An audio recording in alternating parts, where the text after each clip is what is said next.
ప్రజలకు ఏ కష్టం వచ్చినా రాష్ట్ర ఉప ముఖ్యమంత్రి పిఠాపురం నియోజకవర్గం ఎమ్మెల్యే కొణిదెల పవన్ కళ్యాణ్ అన్ని విధాలుగా అండగా ఉంటారని, ప్రజలు ఎవ్వరూ అధైర్యపడొద్దని ఎమ్మెల్సీ కొణిదెల నాగేంద్రబాబు తెలిపారు. పిఠాపురం నియోజకవర్గానికి సంబంధించి ముఖ్యమంత్రి సహాయ నిధి చెక్కుల పంపిణీ కార్యక్రమంలో ఆయన పాల్గొన్నారు. పిఠాపురం పట్టణం సమీపంలో గల కుమారపురంలో ఉన్న గోకుల్ గ్రాండ్ లో జనసేన పార్టీ పిఠాపురం నియోజకవర్గ ఇన్ఛార్జ్ మారెడ్డి శ్రీనివాస్ అధ్యక్షతన జరిగిన ఈ చెక్కుల పంపిణీ కార్యక్రమానికి ముఖ్య అతిథిగా ఎమ్మెల్సీ కొణిదెల నాగేంద్రబాబు హాజరయ్యారు. ముందుగా సీఎం సహాయ నిధి చెక్కులను లబ్ధిదారులకు ఎమ్మెల్సీ కొణిదెల నాగేంద్రబాబు తన చేతుల మీదుగా అవార్డులను అందజేశారు. అలాగే పిఠాపురంలో అగ్ని ప్రమాదంలో ఇల్లు కోల్పోయిన 2 కుటుంబాలకు కుటుంబానికి 2 లక్షల రూపాయల చొప్పున ఆర్థిక సహాయాన్ని ఎమ్మెల్సీ కొణిదెల నాగబాబు చేతుల మీదుగా బాధితులకు అందజేశారు. ఈ సందర్భంగా కార్యక్రమాన్ని ఉద్దేశించి మారెడ్డి శ్రీనివాస్ ఎమ్మెల్సీ కొణిదెల నాగేంద్రబాబు మాట్లాడారు.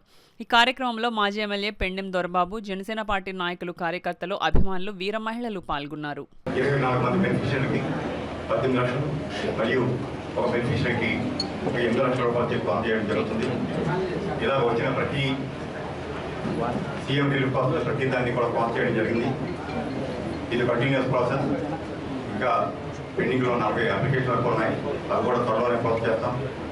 వీరందరికీ కూడా సీఎం రిలీఫ్లో ఫండ్ల స్కీమ్ ఎలా ఉంటుందంటే మనకు అయినా 70% ఇవ్వరు. దానికి ఒక ప్రాతిపదిక ఉంది. 50 నుంచి 60 నుంచి 70% వస్తారు. మీకు ఎంతో కొంత నిజంగా కూడా కొన్ని లక్షలు మీరు ఖర్చు పెట్టవచ్చు. ఇదేదో కొద్దిగా మీకు స్వాతంత్రాన్ని కలగజేయడానికి గవర్నమెంట్ పాలసీ ప్రకారం మీకు అందరికీ ఇవ్వడం జరుగుతుంది. చీఫ్ మినిస్టర్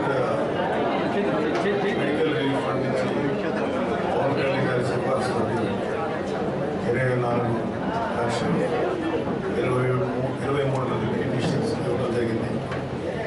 సో ప్రతి విషయంలోనూ ప్రతి సందర్భంలోనూ మన పిఠాపురం ఎమ్మెల్యే, డిప్యూటీ సీఎం గారు, జనసేన నాయకులు పవన్ కళ్యాణ్ గారు చాలా మానవతా దృష్టితో స్పందిస్తున్నారు.